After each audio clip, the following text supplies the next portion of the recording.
You're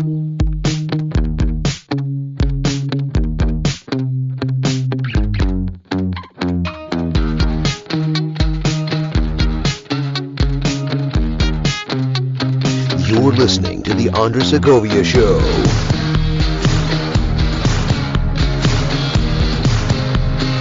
Welcome to the Andre Segovia Show, everyone. I am your host, Andre Segovia. Thank you so much for joining me on this latest episode of the program. I'm going to be talking about forbearance in this one. And I brought someone on to help me make sense of that, because I know I've been getting a lot of questions, and the media has not been helpful in addressing this issue. First, though, if you're not part of my mailing list, then you probably missed out on a petition I was circulating over the weekend that's for property owners, because there's been a lot of mechanisms put in place to help tenants during this time, but the property owners have been left holding the bill. So this is for the property owners in a way to petition the state to also provide some kind of relief to them during this crisis, because we are all in this together. So you're able to find that petition on the show notes accompanying this episode at www.theandresegovia.com. So by all means, find it if you're not part of my mailing list. And after you get it, also circulate it to your friends. It's snail mail, not email, so you got to print it, sign it, and mail it at the post office. So by all means, try to get as many of your people as you know to sign this and send it out. So on the subject of talking to you property owners, that's why I wanted to talk about forbearance. So I brought on my friend Cady from Summit Lending to try to make some sense of this, because even though forbearance has been around for some time, it's a terminology that's being thrown around like everybody knows about it, but no one really knows what it is and how it affects you or benefits you during this time of crisis. So without further ado, here's my conversation with Matt regarding forbearance. The main concern that has been arising in all this has been, what effects are we ultimately going to see in housing when we have 1/3 of the rents that haven't been paid or haven't been collected in April? And I'm sure there's a mix of people that are affected by COVID-19 and individuals that are going on what is called a rent strike or cancel rent direction. I can't blame them entirely when I've been hearing news about also mortgage holders trying to do something similar to not pay the mortgage and what is called forbearance. Now, up until the lockdown, I got to tell you, I never even heard of a forbearance. So for those that probably never even heard of this either, can you explain a bit what forbearance actually is and what it's defined as and what it actually means if someone tries to go for it? Well, traditionally speaking, when we were talking about forbearance, it's kind of funny how when all these things happen, something that had been around all of a sudden becomes common terminology, right? But yeah. Forbearance was traditional, like, hey, you fell behind 2-3 months on your mortgage payment. And instead of going through the process of foreclosure and the lender defaulting, you being proactive and you calling your servicer and saying, hey, was laid off of work, or, this happened. I have the capacity to get back on track. I can't pay you the 2 months today, but can you come up with an agreement to get me back on track and to have my loan back to a regular performing loan, essentially, without going into default? So what that would traditionally look like is in forbearance agreements can be different, right? Traditionally, if you were behind 2 months, the lender might give you a proposal that says, hey, you're going to be caught up in 4 months. So you're going to begin to make your regular mortgage payment, plus we're going to divide up whatever those 2 months you missed into regular monthly payments. So you're essentially paying extra for a certain duration of time during that forbearance agreement. And then once you're caught up, then everything goes back to the way that it was. That was traditionally what a forbearance was. What's happened in this case, and I was watching a interview. It was actually a panel with some of the brightest mortgage people in the industry. It was really eye-opening.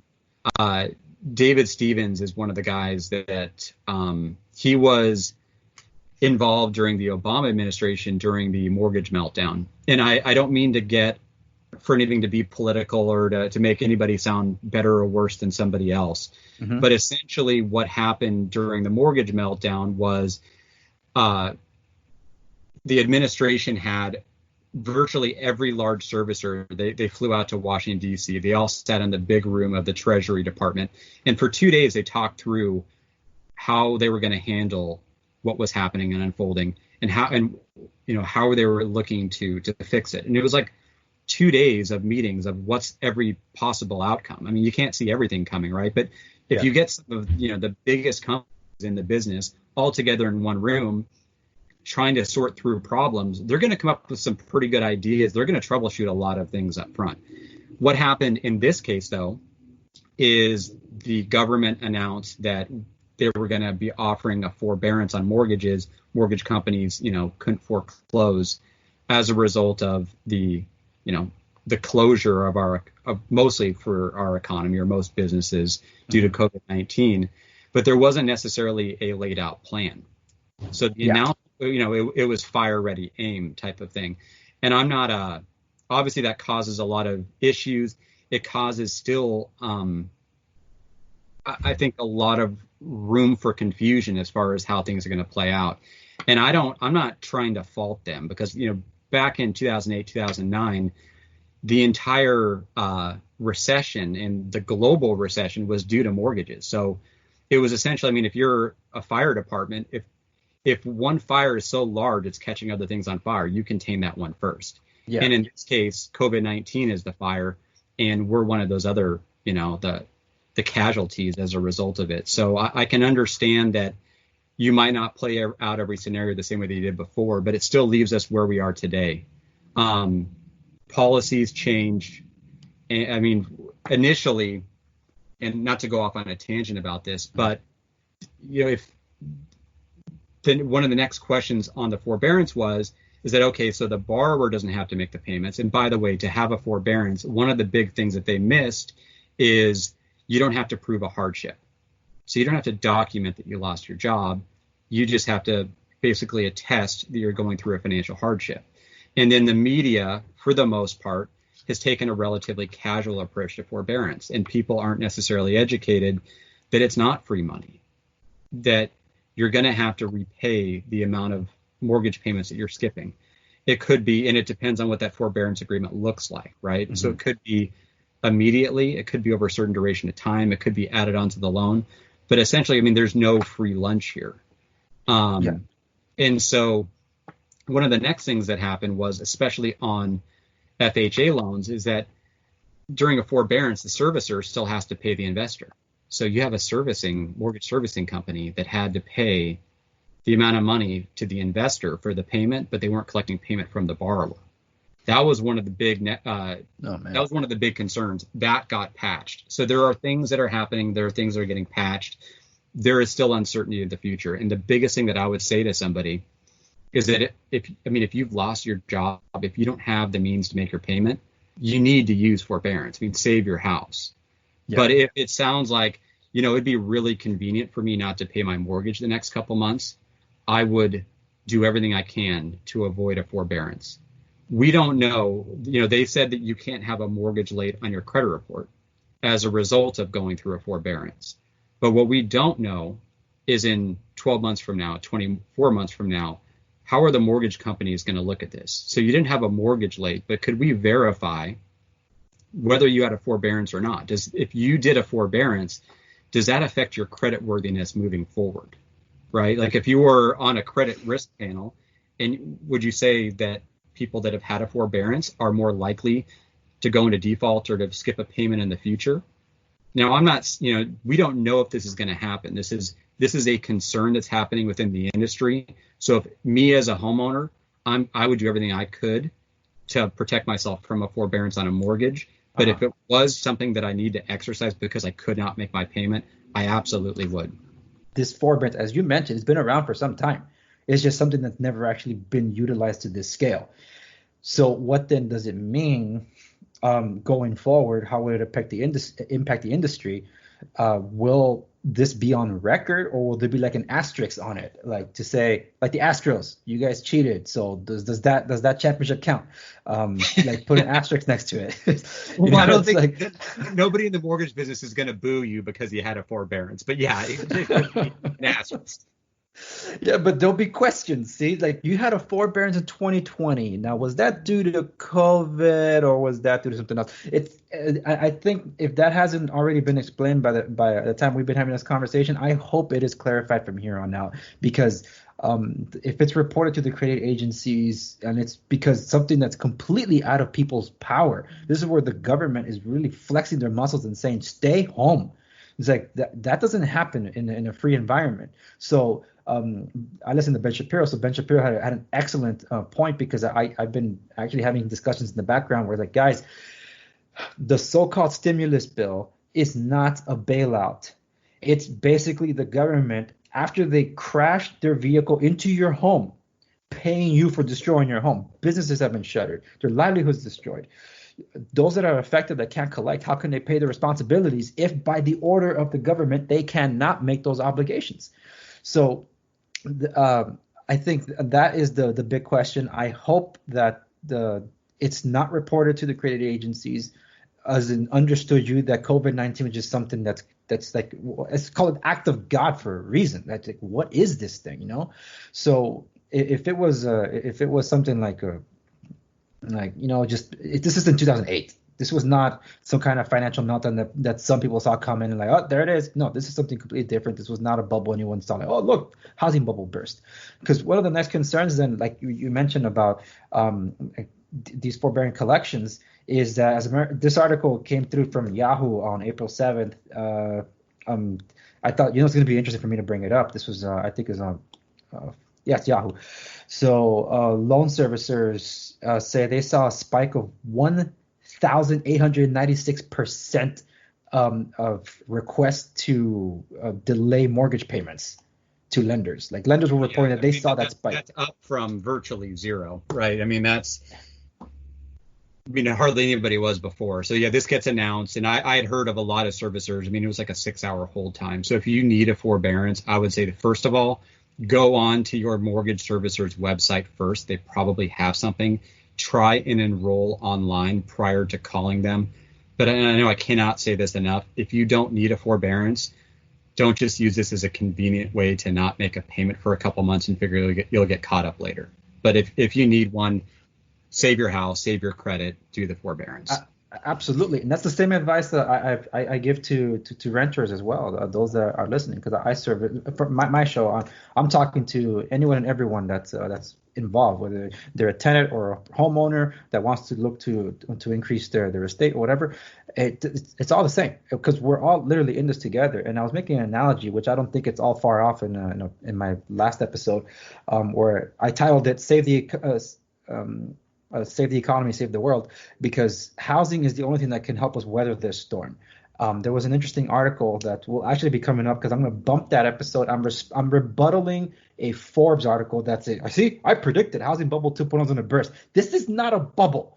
But anyway, I don't want to get all worked up about that one. I already vented in that episode, but I'm going to bump it to make space for this one, because forbearance is more important. It's more timely, where just how many jobs are created for the building of one single family home. It's basically securing a job for 3 people in 1 year, just as how many industries need to get involved just to deal with one single family home being built.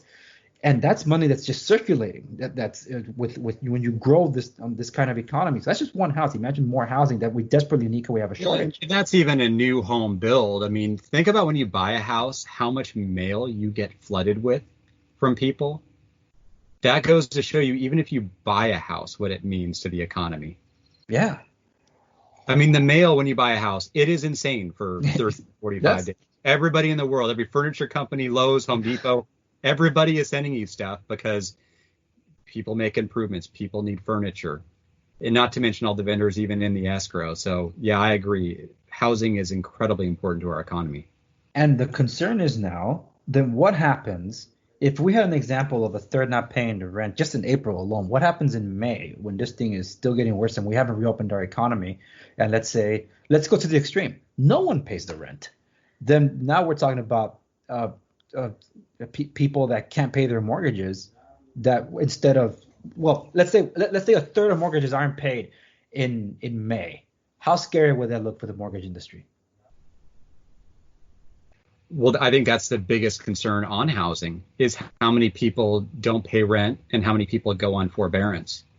Isn't this kind of like saying, like, depending on if I go to the bar on Friday night, how I feel Saturday morning depends on how many drinks I had at the bar, right? That's kind of how the housing economy is. Like, when it comes to people in this forbearance situation, the more people go on forbearance, the deeper the hole we're digging, right? And the more it'll impact is also credit standards moving forward. You'll see, we're seeing it right now with a lot of different investors are requiring higher credit scores on FHA or lower debt ratios.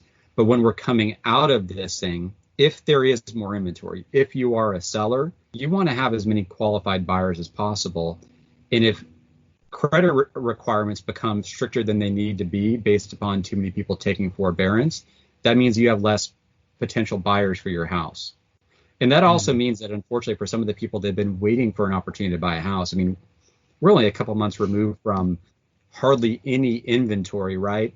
If you wanted to buy a house, you were up against 10 plus other offers, and you didn't have that many homes to choose from in the first place. So if we can come at this and see enough from a buyer standpoint, have incredibly low rates as a result of the Fed buying mortgages and driving the interest rates down for you, and if there's a little bit more inventory and a little bit less competitiveness, that's a place that a buyer hasn't been in years. Yeah. That's why it's interesting to see. And I think that's why the opportunists have come out. Those that have the means and ability to buy are coming out to buy. I've actually seen an FHA offer come around. It's like, well, that's one I haven't seen. I didn't expect to see that one right now, but there it is. And during this crisis, especially when we talk about FHA, because FHA, I think a lot of my buyers tend to go that route, mostly because it's the lowest requirements, not the strictest in terms of like preparedness. Like, oh, I don't have the best credit score. I don't have that much money in the tank to be able to put into a house. That's why they turn to FHA. Are those times being affected by all this right now, or are FHA for the most part still, as of now, still basically running as it normally has?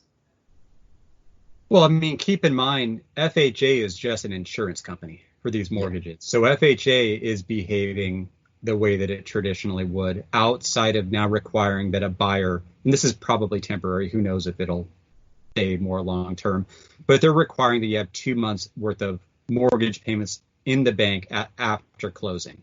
Right. So we're going to check in reserves. That's been FHA's announcement. They provided guidance on how appraisals can be handled in terms of inspections. Outside of that, it's varying lender to lender.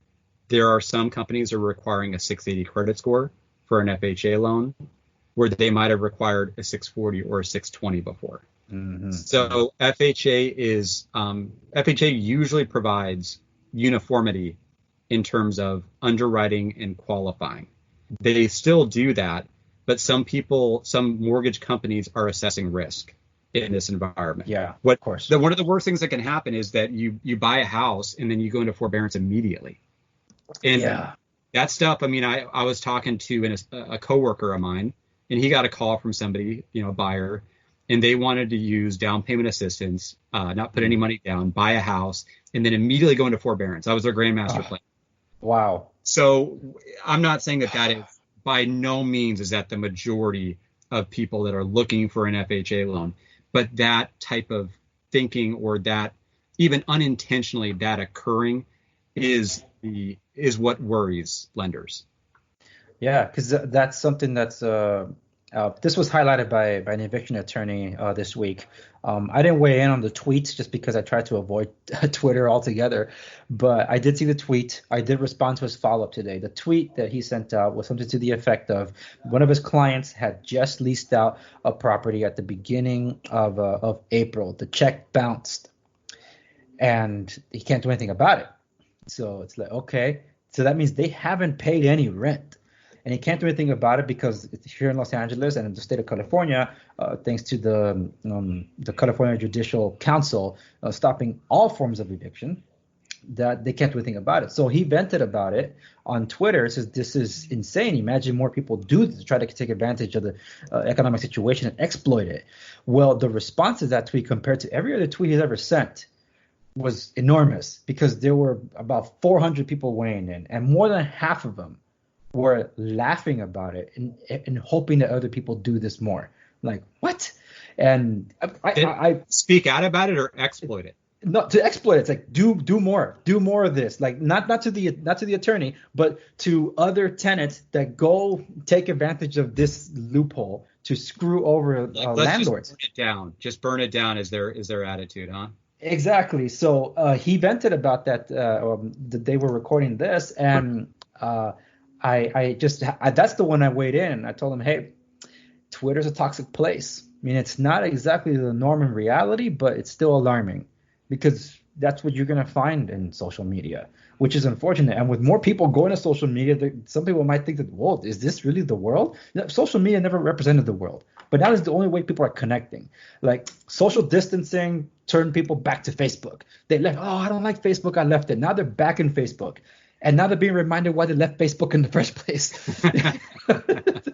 So it's like, yeah, some people live behind an avatar. That's all it is. Or they just like seeing the domino effect of people losing their minds over a thing. Here, I made a controversial commentary. Let's see how much mileage I can get out of this. It's sad. People behave pretty poorly online a lot of the time.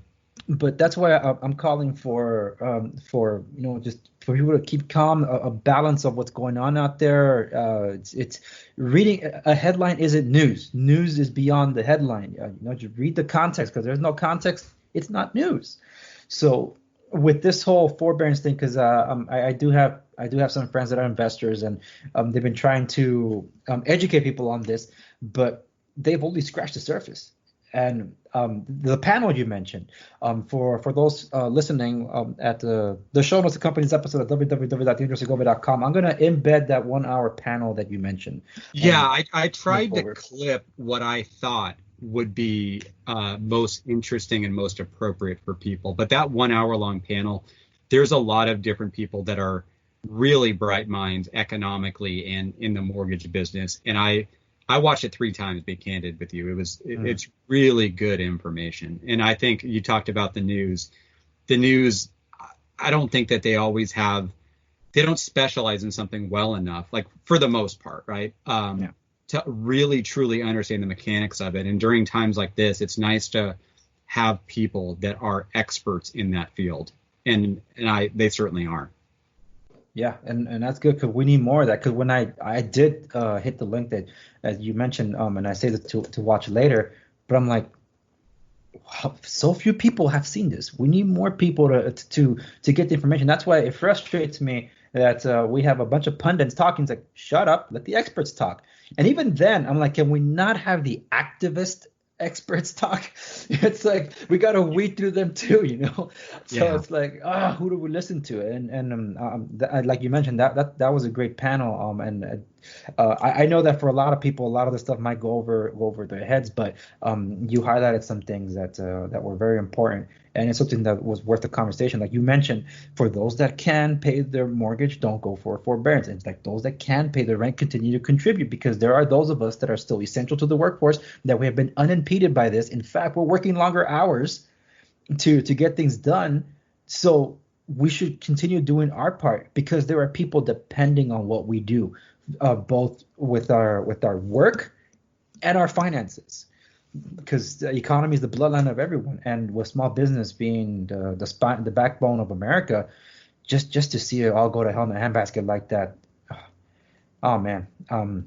Like not a discussion about this, but was this worth it in the end when all is said and done? I don't think that's even worth a conversation, but I'm sure that there'll be a lot to learn from through all this. This is uncharted territory in American history, even world history. To imagine the whole world being brought to its knees by an unseen foe like this, that's crazy. Absolutely crazy. Wild, but we're all in it together. Let's, so to speak, let's not burn it down. Let's all work through this. The more we work together to get through this, the faster we'll all get back on track. And I do think this is a time that we have to be more empathetic and a little bit more lenient with others. It's not, if you're going to call a mortgage servicing company, you have to realize that they staff based upon a certain amount of people you usually call, and they're getting crushed. If your call volume increases, I think you said 1,000%. Over 1,000%. Over 1,000%. And you were just transitioned to work from the office to a work from home atmosphere, and you're juggling your kids, working crazy hours. I understand the frustration of waiting on hold. I haven't called to deal with that frustration myself. But at the same time, I think we have to remember when we can is to be empathetic like to other people. It's not difficult. Being cooped up in your house is not easy. In dealing with the inefficiencies within our economy based upon volume of business, depending on the industry, and also just the antiquatedness of working from home in a different type of work schedule. So Matt, for our listening audience, where can they learn more about this if they have any questions regarding mortgages? Related to forbearance, log on to your servicing company's website. If you have any questions, if you're looking to buy, get pre-approved, applies in renovation loans, Facebook page would be Matt Cady Mortgage Team. My office number is 800-667-3041. For those listening, the notes will be included. Well, you'll find all of his contact information that he mentioned at the show notes of the company's episode at www.theandresegovia.com. Matt, thank you so much for joining us to let us know about giving us some more insight as to cutting through the murky cloud and haziness of all this confusion. But like you said, we're all in this together, and we'll persevere. So we'll come out of this. I hope it helped. Thank you for having me. And that does it for this edition of the Andres Segovia Show. Remember to like, share, and subscribe wherever you might be listening to the program so you can be in the know. If you want a question featured on the program, you can reach me on Facebook and Instagram, same handle, at the Andres Segovia, on Twitter, @_Andres Segovia, and of course, email at andres@segoviares.com. Thank you so much for listening to the program, and I'll see you on the next one.